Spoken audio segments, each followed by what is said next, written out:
ഞാൻ എൻ്റെ കടയിൽ ഒരിക്കലും ഓഫർ ഇട്ടിട്ടില്ല. ഓഫറിൽ ആരും വാങ്ങണ്ടെന്ന് ഞാൻ തീരുമാനിച്ചിട്ടുണ്ട്. ഞാൻ വെറുതെ കൊടുത്തിട്ടുണ്ട് സാധനങ്ങൾ. ഇപ്പം എൻ്റെ കട പൂട്ടി പാലക്കാട് യൂണിറ്റിൽ കൊണ്ടിട്ട് എൻ്റെ ജോലിക്കാരോടെല്ലാം ഞാൻ വെറുതെ സാധനങ്ങൾ കൊടുക്കുമായിരുന്നു. നിങ്ങൾ എന്താ വേണ്ടതെന്ന് വെച്ചാൽ എടുത്തിട്ട് പോകും.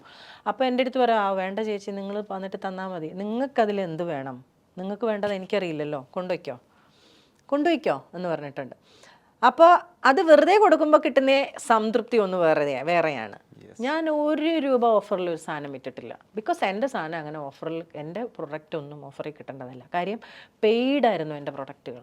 എൻ്റെ ഫാർമർക്ക് കൊടുക്കാനുള്ള അവസാനത്തെ ₹1 കൊടുത്തിട്ടാണ് എൻ്റെ കടയുടെ ഷെൽഫിൽ ആ പ്രൊഡക്റ്റ് ഇരിക്കുകയുള്ളൂ. ഇല്ലെങ്കിൽ എൻ്റെ പണിക്കാർക്ക് കൊടുക്കാനുള്ള കൂലിയുടെ ₹1 പോലും മിച്ചമുണ്ടെങ്കിൽ അതും കൊടുത്തിട്ട് എൻ്റെ പ്രൊഡക്റ്റ് ഷെൽഫിൽ കയറുള്ളായിരുന്നു. അത്രയ്ക്ക് സത്യസന്ധമായി ഇൻഡസ്ട്രിയിൽ നിന്ന ഞാൻ ഇത് നിർത്തണം എന്നെ തോന്നിപ്പിച്ച കാര്യങ്ങൾ എന്ന് പറയുന്നത് ഒന്നല്ല. അതിന് ഇവിടുത്തെ സമൂഹത്തിൻ്റെ പ്രതികരണ ശേഷിയുടെ അല്ലെങ്കിൽ എന്നോടൊപ്പം നിൽക്കാത്തതിൻ്റെ ഒരു കുഴപ്പമുണ്ടാണ് ഗവൺമെൻറ്റിന് എന്തൊക്കെയാണ് ഉത്തരവാദിത്തങ്ങളെന്ന് നമ്മൾ പണ്ട് പഠിച്ചിട്ടുണ്ടല്ലേ.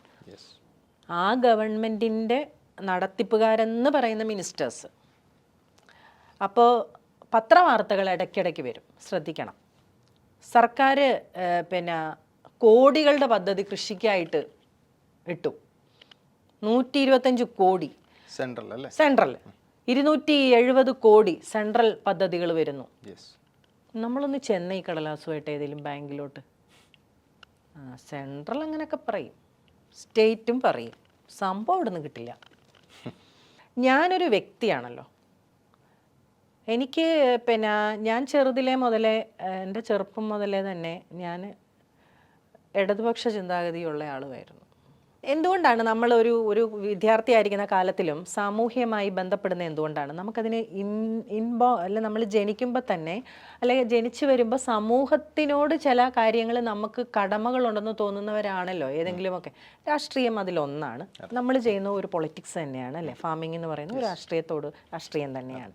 അപ്പം അങ്ങനെയൊക്കെ വന്നത് കൊണ്ട് തന്നെ എനിക്ക് അഭിപ്രായങ്ങളുള്ള ആളാണ്. എൻ്റെ അഭിപ്രായങ്ങളിൽ ശരി തെറ്റുകൾ എനിക്ക് അത് ഞാൻ എന്നെ ബോധിപ്പിക്കുമായിരിക്കും.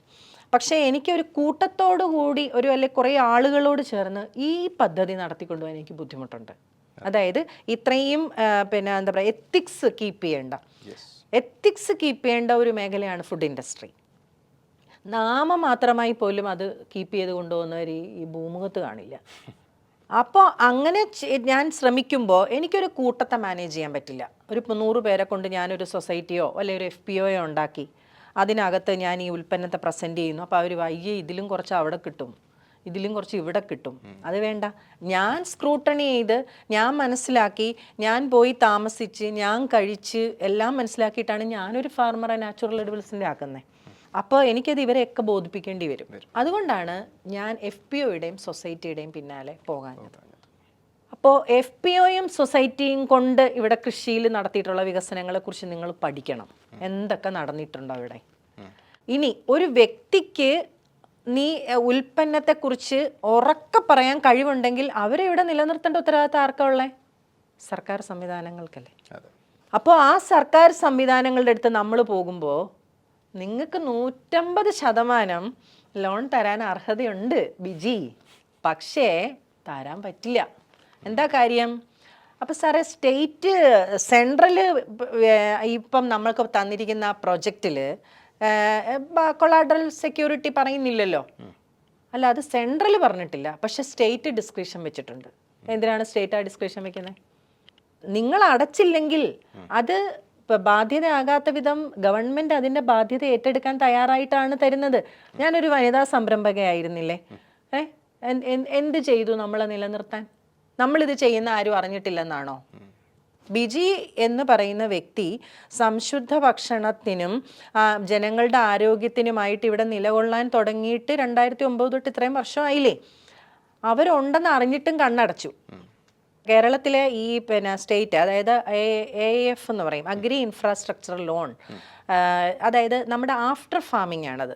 ആഫ്റ്റർ ഫാമിംഗ് എന്ന് പറയുമ്പോൾ ഗവൺമെൻറ് ഉദ്ദേശിക്കുന്നത് ഒരു കർഷകന് കൃഷി ചെയ്ത് കഴിഞ്ഞ് ഉൽപ്പന്നങ്ങൾ സൂക്ഷിക്കാനും അയാളുടെ റോ മെറ്റീരിയലിനെ സൂക്ഷിക്കാനും അത് ഉൽപ്പന്നമായി കൊണ്ടുവരാനും അതിൻ്റെ പാക്കിംഗ് അടക്കമുള്ള സംവിധാനങ്ങളിലേക്ക് കൊണ്ടുപോകുന്നതിനുള്ള ഒരു ലോൺ ഫെസിലിറ്റിയാണ് AIF കൊണ്ട് ഉദ്ദേശിക്കുന്നത്.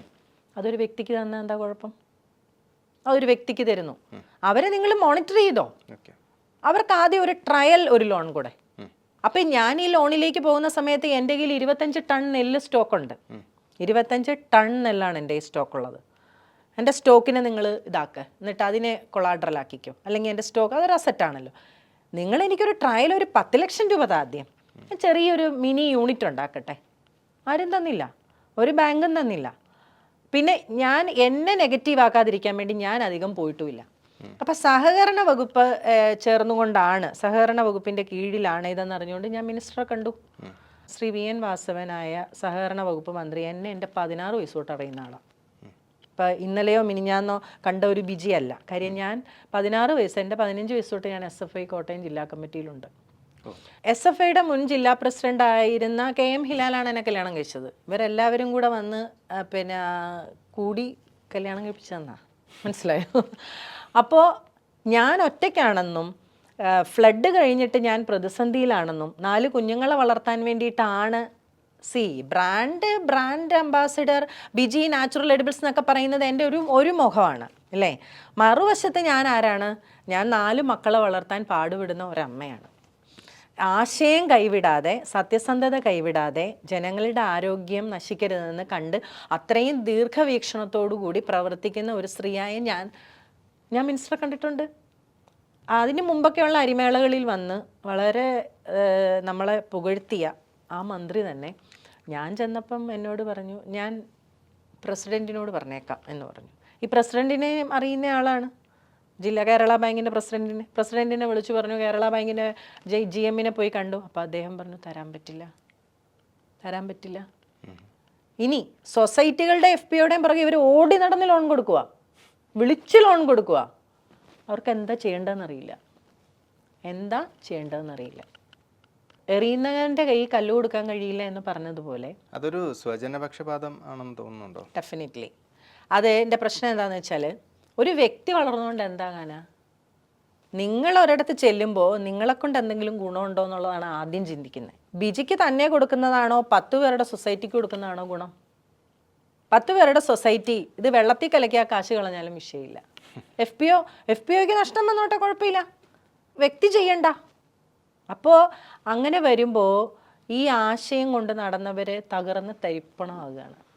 അവർ ഉയർത്തെഴുന്നേൽക്കാനായിട്ടുള്ള അവസാന ഇതുവരെ കളയുകയാണ്. ഈ FPOs എല്ലാം ജെനുവിൻ ആകണമെന്ന് തന്നെ ഉണ്ടോ? FPOs ഞാൻ എടുത്ത് നോക്കിയിട്ടുണ്ട്. എൻ്റെ അടുത്ത് FPOകൾ പ്രൊഡക്റ്റ് വിൽക്കാൻ വന്നിട്ടുണ്ട്. അപ്പോൾ അവർ പറയുന്നത് എന്നാന്ന് വെച്ചാൽ, ടൺ കണക്കിന് സാധനം കിടക്കുവാന്നേ, ഇതെവിടെ മാർക്കറ്റ് ചെയ്യാനാ? എന്ത് മാർക്കറ്റിംഗ് സ്ട്രാറ്റജിയിലാണ് ഇവർ FPO തുടങ്ങി പ്രൊഡക്റ്റ് ഉണ്ടാക്കുന്നത്? ഒന്നുമില്ല. ഇപ്പോഴും കോക്കനട്ട് ഓയിലിന് ഉണ്ടാക്കാൻ കെട്ടിടങ്ങൾ പണിയുന്ന FPOs ഉണ്ട്. ഇവിടെ കോക്കനട്ട് ഓയിൽ ഇല്ലേ? മുക്കിനുണ്ട്. പണ്ട് ഒരു ടൗൺഷിപ്പിൽ പോയിട്ട് നിങ്ങൾ 1 കിലോ വെളിച്ചെണ്ണ മേടിക്കണമെങ്കിൽ നിങ്ങൾ വീടിൻ്റെ വാതുക്കൽ ഇപ്പോൾ ചക്കിലാട്ടുന്ന വെളിച്ചെണ്ണ എന്നും പറഞ്ഞ് വിൽക്കാൻ കിട്ടുകയാണ്. അപ്പോഴും അവരാലോചിക്കുന്ന ഇനിയും വെളിച്ചെണ്ണയ്ക്കൊരു യൂണിറ്റ് തുടങ്ങാനാണ്. ഇവിടെ ഒരു FPO അല്ലെങ്കിൽ ഒരു FPO ഉണ്ടാകുന്നു, സൊസൈറ്റി ഉണ്ടാകുന്നു, അതിന് ലോൺ കൊടുക്കുന്നു. ഇതിൻ്റെ വേറൊരു എൻഡ് ഔട്ട്പുട്ട് നോക്കണം. ഈ ഔട്ട്പുട്ടിൽ ഇവർ കൊണ്ടുവരാൻ വരുന്ന പ്രൊഡക്റ്റ് മാർക്കറ്റിൽ ഹിറ്റ് ചെയ്യുമോ? അതിനകത്തിരിക്കുന്നത് 100 പേരാണ്, 10 പേർക്ക് ഇതിനെക്കുറിച്ച് ബോധം കാണത്തില്ല. പിന്നെ ആ AIFൻ്റെ ലോൺ കിട്ടാനും നബാർഡിലുള്ളവരുടെ സഹായം കൊണ്ടുമൊക്കെ ഇവരിത് മേടിക്കുക. സമീപകാലത്ത് ഒരു FPO എന്നെ സ്ട്രോങ് ആയിട്ട് വട്ടമിട്ട് പിടിച്ചു കൂടെ നിൽക്കാൻ. ഞാൻ തൊഴുത് കൈ ഒഴിഞ്ഞു. കാര്യം എനിക്കത് പറ്റില്ല. കാര്യം അവർ ഉദ്ദേശിക്കുന്ന പ്രൊഡക്റ്റുകൾ ഇവിടെ മാർക്കറ്റിൽ ചവറ് പോലെ കിട്ടുന്ന പ്രൊഡക്റ്റാണ്. അതിൻ്റെ കീഴിൽ പോയി നിന്നിട്ട് എനിക്കൊന്നും ചെയ്യാനില്ല. നിങ്ങൾ അരിയിൽ പിടിച്ചോ, ഞാൻ വരാം. എനിക്ക് എക്സ്പെർട്ടൈസ് ഉള്ള ഒരു കാര്യത്തിൽ ഞാൻ വരാം. അതല്ലാതെ വെറുതെ ഒരു FPOയുടെ ഒരു ഭാഗമാകാൻ എന്നെ കിട്ടില്ല. എൻ്റെ സമയം വെറുതെ പോയാലും ഞാൻ അതിലേക്ക് തരില്ല എന്ന് പറഞ്ഞു. ഞാൻ വളരെ സ്നേഹത്തോടു കൂടി, അതിൻ്റെ ചെയർമാൻ ആദരണീയനായ ഒരു മനുഷ്യനാണ്, എന്നിട്ട് ഞാനത് സ്വീകരിച്ചില്ല. അങ്ങനെയൊന്നും നിലനിൽപ്പിനായി സ്വീകരിക്കുന്ന വ്യക്തിയല്ല ഞാൻ. എനിക്കിപ്പോഴും എന്നെ ആവശ്യമുള്ളൊരു സമൂഹം ഇവിടെ ഉണ്ടെന്ന് തന്നെ ഉറച്ചു വിശ്വസിക്കുന്ന ആളാണ്.